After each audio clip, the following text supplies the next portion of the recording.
కొన్ని పార్టీల్లో నాయకులు ఉంటారు, కానీ సీట్ వస్తుందో లేదో తెలియదు, సీట్ ఇస్తారో లేదో తెలియదు. కానీ కాంగ్రెస్ పార్టీ ఇప్పుడు ఆంధ్రప్రదేశ్లో అందుకు భిన్నంగా ఉంది. దాదాపు ఒక 50-60 దరఖాస్తులు వచ్చేస్తే పార్టీ పెట్టగానే అంటే పట్టుమని 10 దరఖాస్తులు కూడా రాలేదంట.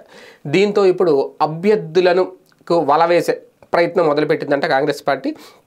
అంటే ఆఫర్స్ ప్రకటించడం, మీ ఖర్చులు మేమే పెట్టుకుంటామని, మీ నియోజకవర్గంలో మీకు కావాల్సిన డబ్బు మేమే ఇస్తాం, మేము చూసుకుంటాం, మీరు బరిలోకి దిగండి చాలు కాంగ్రెస్ పార్టీ తరపున అనేది. అంటే దాదాపుగా పార్టీ తరపున మీరు ₹1 కోటి పెట్టుకుంటే మేము ₹1 కోటి పెడతాం, ఇట్లాంటి ఆఫర్స్ అయితే ఇస్తుందంట కాంగ్రెస్ పార్టీ. అభ్యర్థులను ఒక రకంగా వల వేసి పట్టుకోవడం అనాలో, లేదంటే అభ్యర్థుల కోసం సెర్చింగ్ చేస్తుందనాలో కాంగ్రెస్ పార్టీ. అయినా సరే ఏం చేసినా సరే అభ్యర్థులు అయితే దొరకట్లేదు అనేది. ఇంకా చేరికలే లేవు. పెద్ద పెద్ద సీనియర్లను కలుస్తున్నారు. మన ఉండవల్లి అరుణ్ కుమార్ కలిశారు, కొంతాల రామకృష్ణ కలిశారు, షర్మిల గారు.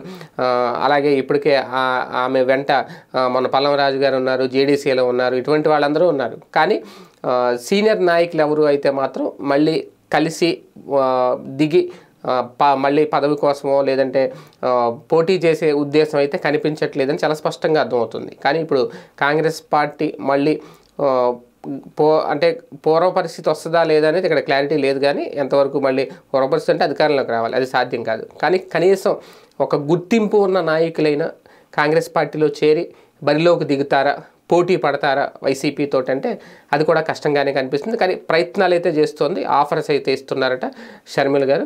మరి నిజంగా 175 స్థానాల్లో ముందు కనీసం గెలుపు అనేది పక్కన పెడితే అభ్యర్థులైనా నిలబెడతారా? నిలబెడితేనే ఒక రకంగా మళ్ళీ అక్కడే కాంగ్రెస్ సక్సెస్ అయినట్టే. లేదు అంటే ఒక 10కో 20కో స్థానాలుగా పరిమితం అయితే ఇంకెప్పటికీ కాంగ్రెస్ పార్టీ ఉనికి చాటుకోవడం కష్టమవుతుంది అనే సంకేతం అయితే వస్తుంది. చూద్దాం ఏం జరుగుతుందో.